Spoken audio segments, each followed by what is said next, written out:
শীতের এই মনোরম আবহাওয়ায় শহরের যান্ত্রিক কোলাহল আর দূষণ থেকে পালিয়ে মন কি চাইছে একটু শান্তির খোঁজে হারিয়ে যেতে? কুয়াশা মাখা সকাল কিংবা মিষ্টি রোদের বিকেলটা যদি কাটাতে চান এক পবিত্র ও পরম প্রশান্তির পরিবেশে, তবে আপনার জন্য অপেক্ষা করছে বারাসাতের শঙ্কর মঠ।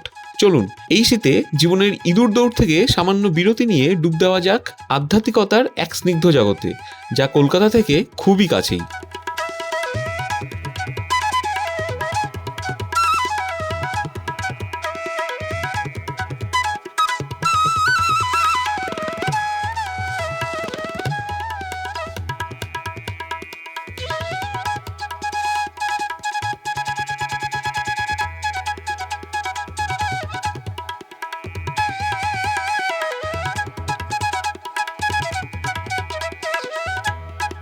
কলকাতা শহরের খুব কাছেই, অর্থাৎ উত্তর চব্বিশ পরগনার বারাসাতে অবস্থিত শঙ্কর মঠ কেবল একটি ধর্মীয় প্রতিষ্ঠান নয়, এটি আধ্যাত্মিক শান্তি এবং সনাতন সংস্কৃতির এক অন্যতম পীঠস্থান। আদিগুরু শঙ্করাচার্যের অদ্বৈত বেদান্ত দর্শনের ভাবধারায় পরিচালিত এই মঠের পরিবেশ অত্যন্ত নির্মল, সুশৃঙ্খল এবং পবিত্র। মঠ প্রাঙ্গণে প্রবেশ করলেই এক অদ্ভুত প্রশান্তি আপনাকে ঘিরে ধরবে। এখানকার সুদৃশ্য মন্দির, সুসজ্জিত বাগান এবং আশ্রমের শান্ত পরিবেশ সব মিলিয়ে এখানে কিছুক্ষণ সময় কাটালে মনের সব ক্লান্তি ও অবসাদ দূর হয়ে যায়। এখানে নিয়মিত পূজার্চনা, সন্ধ্যারতি, ধ্যান এবং শাস্ত্রপাঠের আয়োজন করা হয়। মঠের সন্ন্যাসীদের সুশৃঙ্খল জীবনযাত্রা এবং ওনাদের সান্নিধ্য এক অন্যরকম ইতিবাচক শক্তির সঞ্চার করে। যারা আধ্যাত্মিকতার সন্ধানে আছেন কিংবা কিছুক্ষণ নির্জনে ঈশ্বরের সান্নিধ্যে বা নিজেদের সাথে সময় কাটাতে চান, তাদের জন্য এটি একটি আদর্শ স্থান। বিশেষ করে শীতের মনোরম আবহাওয়ায় মঠের খোলা প্রাঙ্গণে বা মন্দিরের শান্ত পরিবেশে বসে ধ্যান করা এক স্বর্গীয় অভিজ্ঞতা। সনাতন ধর্মের ঐতিহ্য, আচার অনুষ্ঠান এবং দর্শনকে খুব কাছ থেকে অনুভব করার সুযোগ পাওয়া যায় এখানে। বিভিন্ন উৎসবের সময়ে মঠের পরিবেশ আরও সুন্দর হয়ে ওঠে। আপনি ধার্মিক হন বা না হন, যদি জীবনের ব্যস্ততা থেকে মুক্তি পেতে চান এবং কিছুটা সময় এক পরম শান্তিতে কাটাতে চান, তবে পরিবার বা পরিজনদের নিয়ে একটি সুন্দর শীতের দিনে ঘুরে আসতেই পারেন বারাসাতের শঙ্কর মঠে।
Hey, buddy.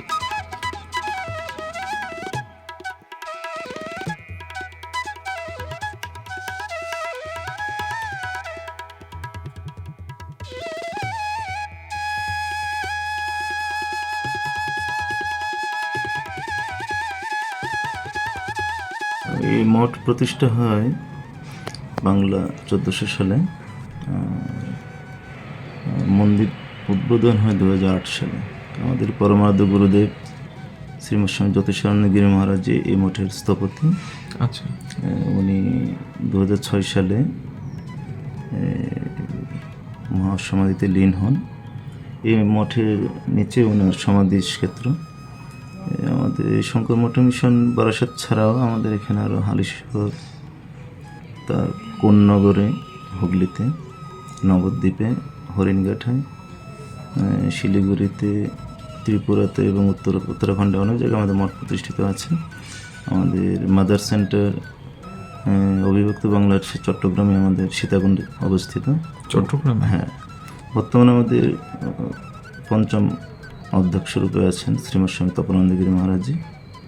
আমাদের গিরি পরম্পরায় এই মঠ প্রতিষ্ঠিত। এখানে আমাদের বছরে অনেক ধরনের অনুষ্ঠান হয়।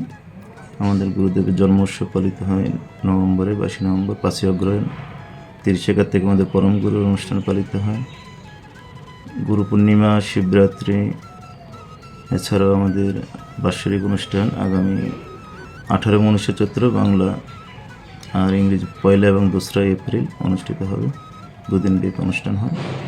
ভারতবর্ষ ছাড়াও বাইরে থেকে আমাদের অনেক ভক্তরা আছে। মায়ানমারে ওখান থেকে প্রচুর ভক্তরা আসে প্রতি বছর। আচ্ছা, তো আমাকে একটুখানি জানান বিস্তর যে এখানে বিশেষ পুজো কখন হয়? হ্যাঁ, বিশেষ করে প্রতিদিন আমাদের 3 প্রহর পুজো হয়। ভোরবেলা ভোর আরতি এবং সকালে পুজো হয়, 7টার মধ্যে সমাপন হয়। দুপুরবেলা 12টায় ভোগ হয়।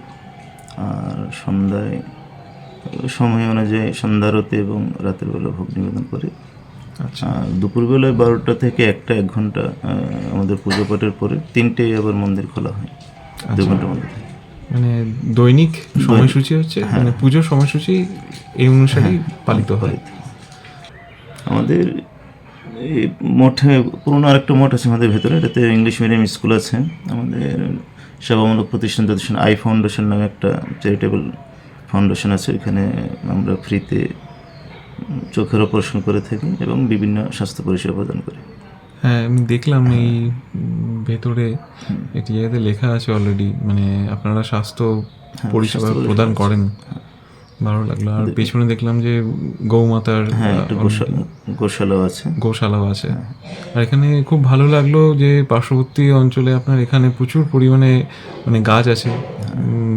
বেসিক্যালি রুদ্রাক্ষের গাছ দেখলাম, তারপরে আরো ব্রহ্মবেল আছে, আচ্ছা, চন্দনের গাছ আছে বিভিন্ন। আমরা চেষ্টা করছি পরিবেশটাকে ধরে রাখার জন্য। অবশ্যই অবশ্যই। আর এখানে মানে ভোগের জন্য মানে এখানে প্রতিদিনই আমাদের এখানে ভোগ প্রসাদ ভক্তদের থাকা এবং ভোগ প্রসাদ নেওয়ার জন্য ব্যবস্থা আছে। যারা দূর দূরান্ত থেকে আসে, বিশেষ করে পশ্চিমবাংলার বাইরে থেকে অনেকে আসে আমাদের ভক্তরা, ওরা এসে এখানে নাইট স্টে করতে পারে। এখানে থাকার ব্যবস্থা আছে। এর জন্য কি উপায়? ন্যূনতম আমরা যতটা না পারা যায় ন্যূনতম ব্যবস্থা আছে, কিছু প্রণাম হিসাবে নেওয়া হয়।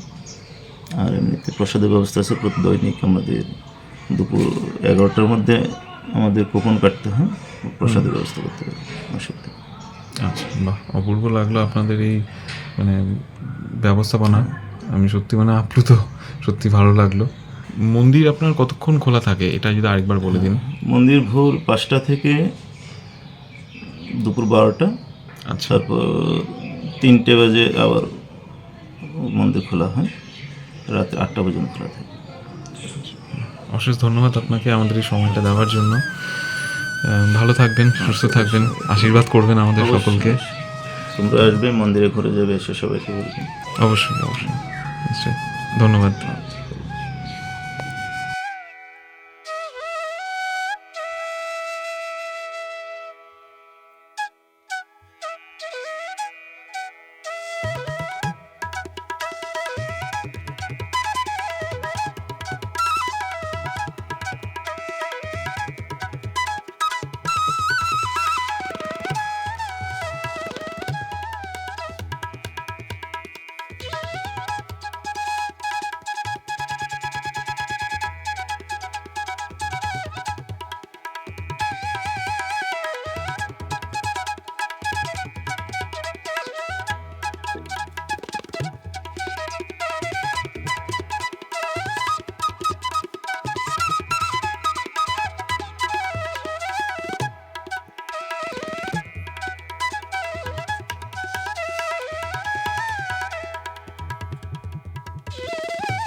আজকের জন্য এটুকুই।